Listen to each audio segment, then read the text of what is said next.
So guys, ito na naman yung next day. Ito palang daming isda pala dito. Oh. Ayun na, nakikita nyo yan.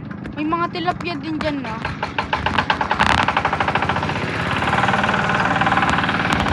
Nakita nyo yun guys. Wait lang, paano ko kaya makakapunta? Ano naman ito naman, no? Nakita nyo yung lumutang ko. Comment nyo sa akin kung nakita nyo. Wait lang muna ah. Guys, ang rarami dito pero mahirap ito ah. Ano nakikita nyo yan?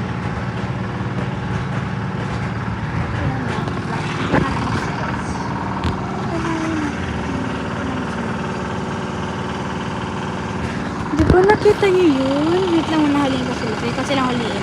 Guys, sobrang raming tilapia. Di ko sila makuha. Ayun o. Kaya ang lalaki pa naman nila. Ang rarami pa nila o.